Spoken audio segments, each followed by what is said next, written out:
มันก็เบิดแล้วกินโอ้เพิ่นซื้อมาได้3มื้อได้แม่นบ่ตอนที่สุไอมาหาคอยตอนที่ไอเมื่อแล้วก็มาเลยเที่ยก่อนจึงซื้อยามากินสมมุติว่าเฮาบ่ได้เป็นหยังเอายามากินนี่มันเฮ็ดให้ไตเฮาพังไตเฮาน่ะไตที่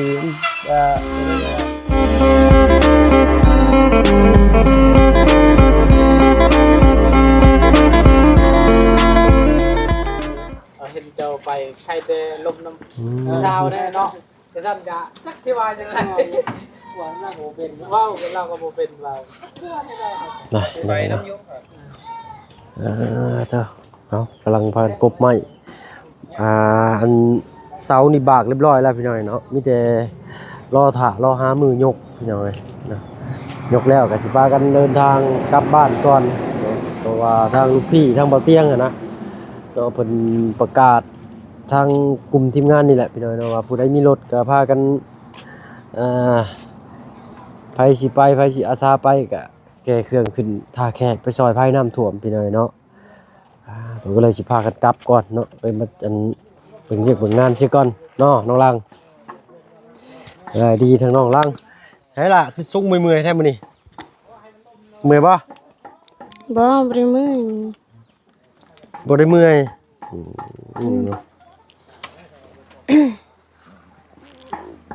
คือ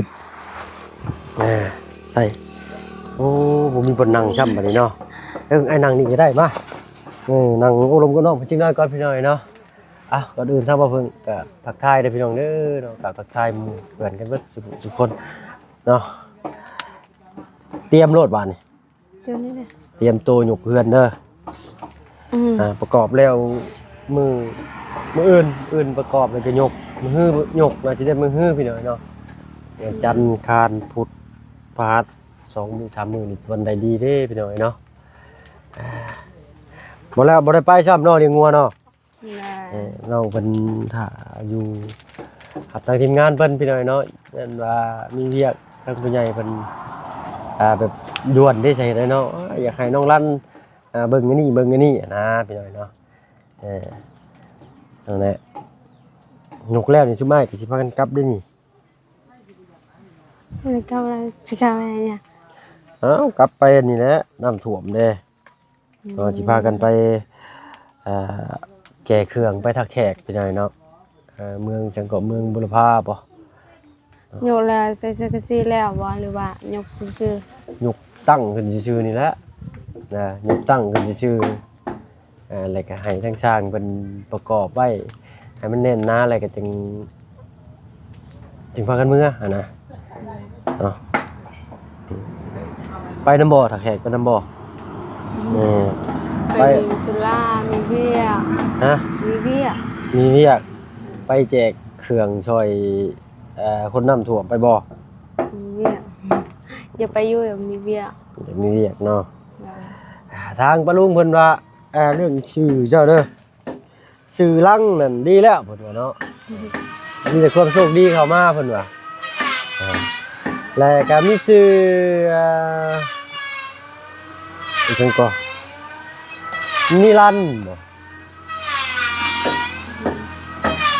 นิรัตมีหลายชื่ออยู่ทางปะลุงเพิ่นอันนั้นมาให้ตั้งมาให้แต่ก็ชื่อลังนี่ดีเลยแหละเพิ่นว่าเนาะหรือว่าน้องรันลังก็ดีแล้วลังหรือรัน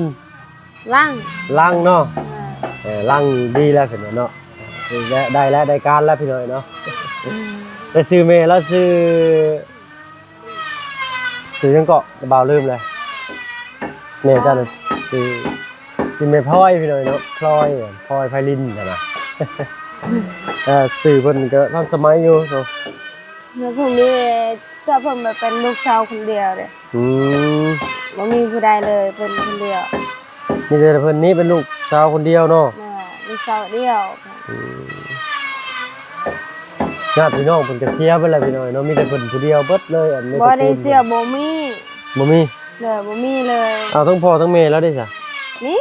มีแค่พ่อแค่แม่ซื่อๆเพิ่นเล่าให้ค่อยได้ฟังแต่ว่าญาติพี่น้องคือค่อยได้บ่ได้เสียแต่ว่าบ่มีบ่มีเลยแล้วคือว่าเหลือข่อยคนเดียวอ่ะเนาะเหลือเพิ่นคนเดียวท ในนั้นน่ะบ่เป็นเรือคนเดียวต้องว่ามีคนเดียว จะมีคนเดียว เออ บ่นะ คันว่าเรือคนเดียวน่ะคือเคยมีแต่ว่าเสียไปเบิดแล้ว แน่นแม่คอยบ่ฮู้เป็นสารา แหละพี่น้องเนาะถ้ามาเพิ่นก็ให้ข้อมูลไปผิดคือกันทางแม่เพิ่นว่าเรือเพิ่นคนเดียวเนาะทางบ่าวก็ว่าเพิ่นมีครอบครัวมีเอ้ยพี่น้องเพิ่นเสียแล้วแต่ที่จริงเนี่ยเพิ่นมีเพิ่นคนเดียวพี่น้องเนาะครอบครัวนะพ่อแม่แล้วนี่ล่ะ พ่อแม่มีแต่ว่าเสียหมดแล้ว แต่เสียเบิดจ้ะพ่อแม่เสียเบิดเหลือเพิ่นคนเดียวพี่น้องตอนนี้ก็ได้ทางแม่น้องละแม่ของแม่น้องลังโอ้ฮ้อนไฟฮู้แล้วเป็นยังไงฮ้อนนั่งใกล้เตาไฟนี่โอ้เด้อพี่น้องเนาะ ใช่ก่อนคอยไปหา ฝนตกอีกเลยแล้วกันพี่น้องเนาะโอ้เด้อ สิออกก็ออกเลย เข้านี่ได้ซะซื้อเองบ่ล่ะเนี่ย ซื้อเองเพอไปต้องเอาเงินคอยน้ำแหละเงินอ้ายเงินแม่เขาตกแบกไปนำกันแหละลงทุนซื้อข้าวเนี่ย ถึง เพราะ สิ ว่า เงินบ่มีก็อย่าพี่น้องเนาะเพื่อนน้องเพิ่นต้องมีข้าวไว้ก่อน เมื่อเขาจะบ่มีข้าวก็บ่ได้เลยนะ เด้ออย่างน้อยของกินมันยังก็หากินยังก็ได้เนาะกินน้ำหมองน้ำไม้ก็ แล้ว ได้ เอาเงินน่ะน้องทางก็ยืมเงินค่อย อืม ส่วนค่อยก็เอาออกให้แม่เอาออกมาแล้วคนอยู่เฮือนนี่ อืม ปันกันซื้อข้าวสิตายแล้วข่อยบ่มีแล้วตัดเส้นก็เว้านั่นน่ะไปเลยรู้สึกแบบเมื่อยแห้งนะ อืม นั่นแหละเมื่อยแล้ว นะค่อยๆเดาจะหน่อยก็ดีขึ้นเนาะเดี๋ยวมีเงินเท่าไรก็ตามแต่ต้องซื้อข้าวไว้ก่อนครับกลัวน้องคนนี้เนาะ เห็นข่อยเมื่อยเรื่องเงินเลยเพราะเงินก็เขาก็ยืมแต่ข่อยก็งงคือกันน่ะเป็นหยังคือยืมเงินผู้เดียวนะแต่ข่อยก็ให้บ่ได้หายบ่ได้เว้าหยัง ได้หาบ่ทันเดิ ได้ ได้เพิ่นสิเอาเงินบ่แม่นบ่มื้อแรงนี่ บ่ฮู้คือกันนะ เนาะ วันจันทร์เพิ่นว่าสิเอาเงินแต่ว่ายืมนี่ต่างหากอีก500,000เพิ่นนะเขายืมแต่ก็ให้ถ้ายืมนี่อีก150,000ก็ให้บ่ได้เว้าหยัง เนาะตัวน้อยก็ได้ก็เงินออกแล้วเนาะเดี๋ยวเพิ่นก็คืนให้เฮามีก็ซอยเหลือกันนั่นแหละเนาะคนครอบครัวเดียวกันพี่น้องเนาะอ่า เพราะฉะนั้นจะได้เขาก็กินน้ำกันและเขาไม่ได้กินผู้เดียว เขากินนำกันก็ออกเลยเสียเนาะเพิ่นคืนให้ก็เอาเนาะเพิ่นบ่คืนให้ก็ย่าเนาะ เนาะแต่ต้องคืนได้เงินพอตาเซ็นเขาบ่ยอมคือกันแล้วในนี้เนาะ เงินยังก็ เงินเขาตัดเซ็นน่ะนะ ตัดสิน ก็ อืม เขาว่าเงินนี่มันเป็นเงินส่วนตัวของค่อยแต่เจ้าอยากยืมเจ้าต้องคืนแหละบอกนี่ถ้าเรื่องข้าวนี่ยืมแล้วก็เอาเลยก็ได้ เรื่องเข้านี่บ่จ่ายก็ย่าเฮาจ่ายเองก็ได้เนาะ แต่ว่าเรื่องนี้ เรื่องเงินนี่มันสิตัดสินนี่สำคัญได้นี่เนาะเงินน่ะคือเงินสิตัดสินเอาให้อ้ายเบิดแล้ว อายหมดแล้ว รุ่นเบิ่งว่าเพิ่นสิคืนหรือบ่พี่น้อยเนาะเท่าไรล่ะไปตัดสินนะ 5แสนเงิน 500,000 ได้ ค่าตัดสินนี่บ่ ค่าตัดสินนี่มันประมาณ70-90วันนั่นนะ อืมสินงามบ่สินไหมบ่ ก็บ่ได้ปานใดแต่ข่อยอยากเลือกก็บ่มีสีนั้นโอ้ยเคยทอแล้ว เคยทอแล้วใช้มาให้นะบ่าวอยู่เนาะ จักเขาไว้อยู่ใส่แล้ว ห่านลืมรู้จักบัดนี่ บ่ได้ลืมแต่ว่าพ่อแม่แบบแม่เฮาเป็นคนมักสินใหม่ก็อยากให้มันอยู่แน่นๆบ่มีใครเห็นก็ได้ อืม ตอนนั้นจะอยู่ตัวนี้แหละเนาะ เออ เพิ่นบ่ได้เอาออกมา เออ จักใส่อยู่ในห้องน้ำหรือจักใส่อยู่นี่ก็บ่ฮู้คือกัน เป็นสีหยังเพื่อ สีตาจักสีหยัง สี สี น้ำตาลบ่ ดำ ดำน้ำตาลบ่ ๆได้แต่ข่อยอยากได้สีเขียวๆกับสีน้ำ สี สีน้ำดิข่อยอยากได้ สีน้ำเงินน่ะบ่ สีน้ำแบบนี้นะแต่ว่ามันก็เป็นสินก็งามแหละเนาะ จางๆกว่านี้เนาะ ได้ อันนี้เพิ่นเอิ้นสีน้ำเงินเนี่ย เป็นสีน้ำก็อยากได้สีน้ำกับเป็นสีเขียวๆหน่อยนึง อ๋อสีทะเลนะ อืม แม่นบ่สีทะเล ทะเล สีน้ำไม่ได้น้อยแค่น้ำทะเลน่ะสิแม่นประมาณนั้นโอ้ยอยากเห็นนั่นมือขึ้นเฮือนไวๆเด้เนาะใส่ชิ้นงามๆมันปลาลุงเบิ่งเด้อ นะ เนาะเอ้าฝนตกแดดออกบ้านนี่พี่น้องเอ้ยเนาะโอ้ยเนาะ มีไผแน่เขามาหาเจ้าลามมื้อนี้ มีไล่วันอยู่ จำได้อยู่บ่ต้องจื้อเลยได้บัดนี้ เนี่ยบ่เพราะว่าคนนั้นคือจำไม่ได้แต่ว่ามันอยู่ในทีมงานมันมาหามันแล้วทีมงานอยู่ทีมงานยำทันในเมืองนะ เออเอาสรุปว่าจื้อบ่ได้แล้วกันบาดนี้ จุบได้แหละ บัดให้ขอบบุญของคุณผู้ใหญ่บ่ได้สิจื้อได้แค่นี้ แม่นั่นแหละยากที่สุด ยากที่สุด เลยก็ บ่ ว่าย าก คอย นะ เป็นวันลุ่งๆเรื่องๆพอยไม่ได้คิดเรื่องอย่างคิดแต่เขาบอกอยากมีความสุขได้เห็นอันนั้นเห็นนี่ไม่ได้คิดเลย บ่ได้คิดเลย คิดแต่ว่าเขาคิดแต่ก็บอกแล้วก็คิดนี่นะ อืม สมัยว่าวันนั้นเขาก็คิดอยู่ตอนนั้นน่ะ เออ นั่นแหละนะคุณนึกดิกว่าใช่น่ะก็คิด จักลืมเนาะ ก็ลืมเลย และคอยศึกษาไปหั่นแหละเนาะโทรศัพท์ก็มีให้แล้วอินเทอร์เน็ตก็มีให้พร้อมแล้วมีแต่ศึกษาเรียนรู้เอาเด้อล่ะเด้อเนาะ การขอบบุญของคุณนี่มีหลายแบบเนาะ108อย่างพันอย่างเนาะสารพัดและหากแล้วแต่ละบุคคลไปว่าเจ้าสิมีคำบอกคำจาแนวใดของเจ้านะเนาะเย็นแล้วเด้อนี่เด้อ เลยก็เรียนแต่ว่าคิดเรื่องซื้อยาบ่หรือว่ายันพอป่วยบ่คิดแต่เรื่องเงินเท่านั้นแหละอยากหาเงินในแก่งขึ้นน่ะคืออันนี้ แล้วเป็นโรคยังพอจ้ะนี่ ก็พูดคือกันแหละ เราไปกวดเราบ่ฮู้ว่าเป็นโรคจังซี่ เราไปกวดบ่มีเงินบ่ได้ไปกวดขนาดไปซื้อยาซื้อให้กินยาให้ป่วยมื้อนี้เพิ่นนอนตลอดเพิ่นบ่ได้จังซั่นขนาดนึ่งข้าวก็บ่ได้ล้างจานก็บ่ได้ให้แค่ค่อยผู้เดียว กินข้าวก็บ่ได้ กินข้าวก็บ่แซ่บ อืออ้าวสุเจ้าบ่พากันไปตรวจแล้วไปซื้อยามากินฮู้ได้แล้วบัดนี้ เขาไปตรวจบ่ได้ดอกเฮามีเวียกอยู่เฮาก็จะตอบแบบนี้ บ่แล้วตอนแรกๆนี่พ่อจะกินยาจังซี่ ยาตัวนั้นน่ะจังให้ไปใช้ระยะเพิ่นก็เอาไว้อยู่ บ่ได้ล่ะ อืม ก่อนสิกินยานี่ต้องไปตรวจก่อนว่าเป็นโรคหยังเพิ่นจึงสิจัดยาให้มันถูกกับโรค แต่ว่าการตรวจนั้นมันรุนแรงมันสู้กันนะเงินน่ะมันบ่ได้เงินแบบเบาอะนะก็เลยแบบว่าซื้อยาต่อ อ้าวบ่ฮู้ว่าเป็นโรคหยังก็ซื้อยายังมากินมัน เออพยาธิมันเป็นอันเป็นพยาธิน่าจะเป็นพยาธินี่ก็ พญาติ อืม พี่น้อยเนาะบ่ฮู้พญาติไปซื้อยามากินข่อยก็งงคือกันเด้อข่อยกับพี่น้อยเนาะเออ แต่อยากตอนนั้นก็บ่มีเงินน่ะเหลือแต่แบบว่าเรื่องเงินเนี่ยถามว่าสิกดพอหรือว่าสิซื้อข้าวนี่น่ะมันคือไปพันนึงพอบอกว่าตายก็ตายซะซื้อข้าวก็ได้เพิ่นก็เลยไปขี้บัดนี้ไปขี้แล้วตกใจเพราะว่าเพิ่นซื้อข้าวแล้วเพราะว่าเอาไปให้ซื้อข้าวพอบอกว่าค่อยให้ซื้อค่อยบ่ได้เว้าหยัง อืมพ่อบอกว่าซื้อข้าวโลดบ่ตรวจเพิ่นก็ยาจังซี่บ่พี่น้อยเนาะว่าแล้ว เฮา เพิ่น ก็แลกเงินเพราะว่ามาตรวจเพิ่นจ้ะ เจ้าว่าได้เงินแล้วมาตรวจเบิ่งพอ แต่เพิ่นเห็นข้าวเบิดแล้วก็ย่านแบบว่าสร้างบ่ไปแล้วไม่ได้กินข้าวเพิ่นก็ย่านซุมคอยอดข้าวแหละเพิ่นก็เลยซื้อข้าวก่อน โอ้ฮ้อนหลายป่ะเขาไปดังเมืองในพุ่นป่ะเบิ่งสิลองลมมือน้องเพิ่นจะดีขึ้นหน่อยเนาะเบิ่งเขาอนุญาตนั่งกันพี่น้อยฮ้อนยืนตากอบอ้าวทีนี่ก็คือเงินมีอยู่แล้วแหละจะบอกให้พอไปตรวจแต่พอว่าชื่อเข้าดีก่อน ได้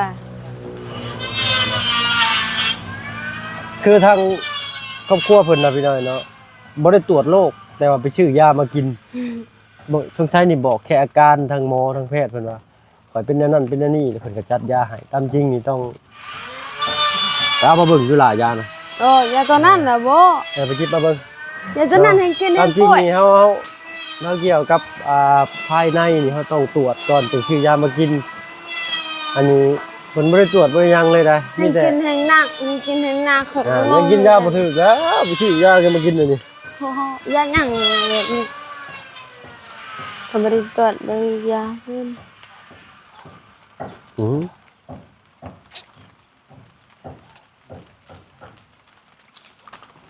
เด้องานอยู่อ่านออกเป็นกันได้ภาษาอังกฤษก็ได้ภาษาอังกฤษเราก็อ่านออกเป็นกันได้เขาก็ได้นี่เห็นบอกโทรศัพท์มันเป็นภาษาอังกฤษเขาสามารถเห็นเป็นภาษาไทยได้ภาษาอันนั้นได้ ไอ้ฉัน กาลปิน MNS คาบาเป็นตินกาบาเพนตินกาแลปติน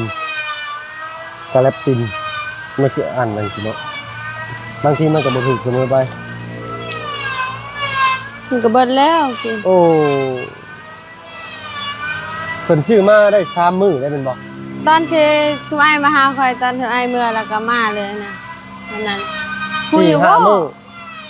5มื้อพี่น้อยเนาะจะกินยาอย่างนี้โอ้เป็นเจอกันอยู่กินยา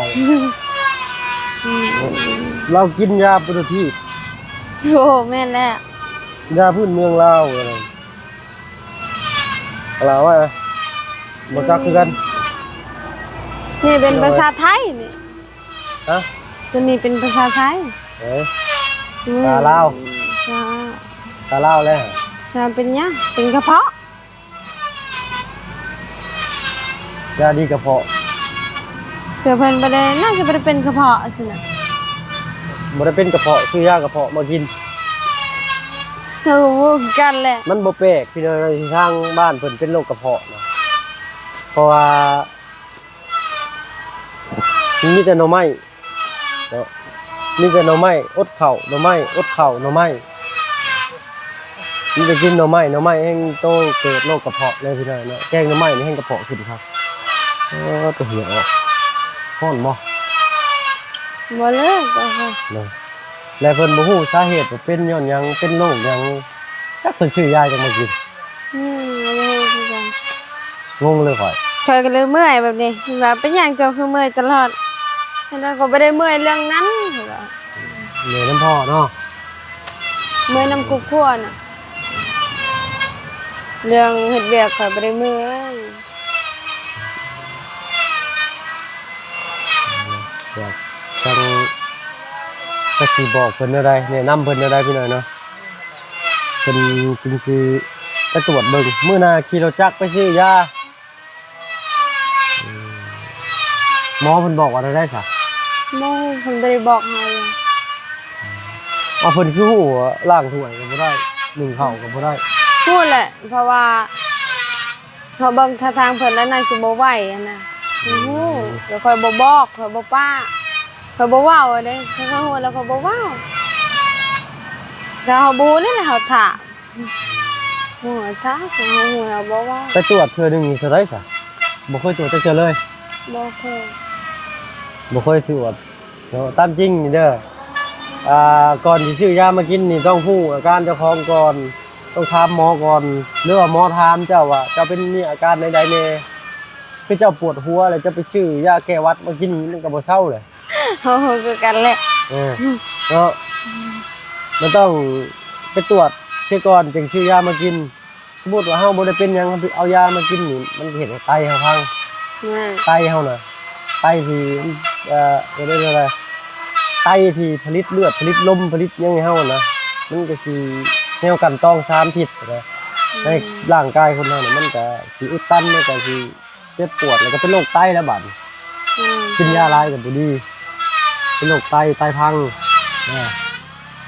ตอนนี้คือแบบว่าเพิ่นมักหายเฮาแต่พอตอนนี้คือมักหายเด้อบ่มันคือแตะก่อนนะบ่ได้ป่วยก็บ่ได้หายก็งงคือกันแหละเรื่องงงแฮงแท้แล้วเฮ็ดหยังก็ผิดเบิด เราให้บ่เราให้เจ้าบ่เพิ่นน่าสิเครียดแล้วมั้งเนาะ คิด ไปตรวจเท่าไรเด้เนาะไปตรวจเดี๋ยวสิลองถามลุงมันไปเลยเนาะ ตอนแรกอาการเพิ่นก็ดีอยู่แต่ว่าเป็นหยังตอนนี้บ่ปกติแล้วนั่นแหละทางมันก็มาหายบ่ได้เฮ็ดเวียกก็หาย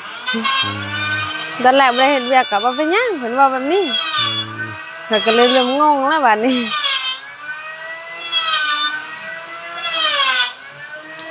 เพิ่นนอนตารางเฮือนเพิ่นใช้เพิ่นบ่สบายเด้แต่ต้นก็โตเพิ่นบ่รู้ได้อยากฮู้อยู่บ่พอสิเป็นโรคหยัง ยังฮู้อยู่แต่ว่าไปถามเพิ่นหายเลยบอกว่าบ่ต้องเกี่ยวเรื่องของเพิ่นนะ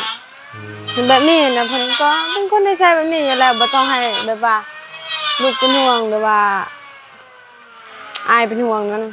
ต้องให้เป็นห่วง ถามเพิ่นเบิ่งเด้อคันสิพาไปตรวจสิไปบ่ บ่ฮู้คือกันแหละ เจ้าลืมลองถามพ่อจะเด้อ สิพาไปตรวจสิไปบ่สิจะกินยาพิษได้นี่ว่าสิ เพิ่นก็บ่ฮู้คือกันถ้าเพิ่นน่ะจะอย่าไปกว่าถ้าบอกว่าบ่อยากให้เขาสิบอกอายว่าบ่อยากถ้าบ่อยากไปก็บอกอายกันถ้าก็บอกเพิ่นอยู่แต่ว่าเงินน้อยเดียวเพิ่นว่า ลองถามเพิ่นเบิ่งเนี่ยเนาะถ้าบ่เพิ่นก็มีหรอกพี่น้อง เราให้เพิ่นให้อันนั้นก่อนตอนนี้เพิ่นเครียดๆนะฮะทำหยังก็บ่ได้แล้ว เนาะลองถามเพิ่นเบิ่งว่าคันมีคนพาไปตรวจสิไปบ่สิเด้อ เราก็สิถามแบบนี้ เดี๋ยวจะคู่กันพี่น้องว่าเพิ่นเป็นโรคแล้วมันก็นี่ยุงกัดยุงกินน่ะ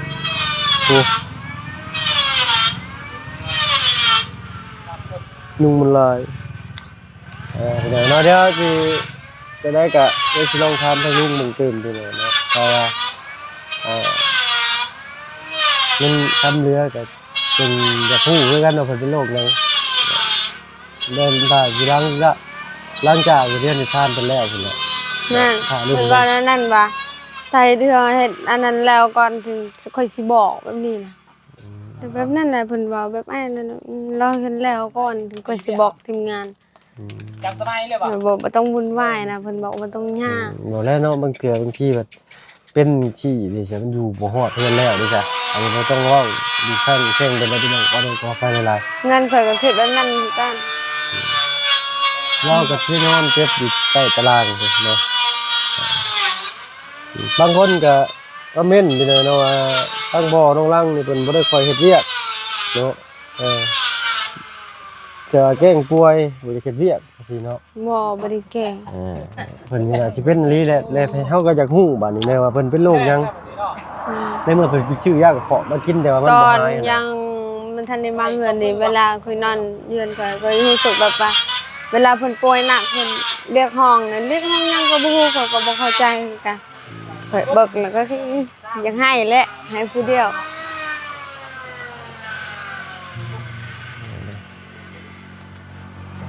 เพิ่นทำเพิ่นบ่บอก แต่แล้วลืมตามพ่อจะเด้อแต่ว่าสิพาไปตรวจสิไปบ่ ข่อยว่าถ้ามีคนไปทำไปตรวจพาอย่าไปบ่ก็ตอบแบบนี้เพิ่นบอกว่าบ่อยากลอยเฮือนแล้วก่อนก็ว่าอีกทีนึงเนาะ เนาะเอ้าพี่เด้อเนาะฝากน้ำแน่พี่เด้อเนาะฝากทั้งพ่อน้องลังน้ำแน่พี่เด้อเนาะช่วยกันวินิจฉัยเบิ่งนำว่าเป็นย้อนหยังเป็นโรคหยัง ถ้าบอกว่าแกงป่วยสิแกงได้ เพิ่น แต่ อาจ แกง สิบ่ ก็ แกล้งดอกพี่เด้อแต่ว่าเพิ่นบ่อยากไปตรวจยันไปตรวจแล้วเห็นโรคร้ายเลยยันคิดร้ายหันน่ะประมาณนั้นบ่ที่อ้ายเว้านี่คือบ่ได้ว่าบ่ได้เอะใจบ่ได้คิดว่าเพิ่นแกล้งป่วยดอกเพิ่นน่ะ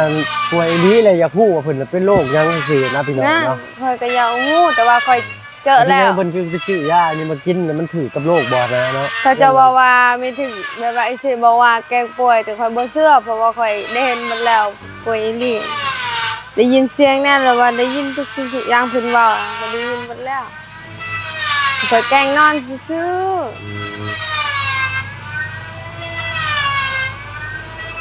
โอ้เนาะพี่น้องว่ากันลาแยกกันห่างครับว่าเพิ่นก็สิขอตัวลำลาแล้วพี่น้องเนาะสำหรับคลิปนี้ไปละเนาะจะได้กระฝากทั้งพ่อน้องเพิ่นนำอีกแห่งหนึงก็ได้เนาะเอาไปละสบายดีจ้ะ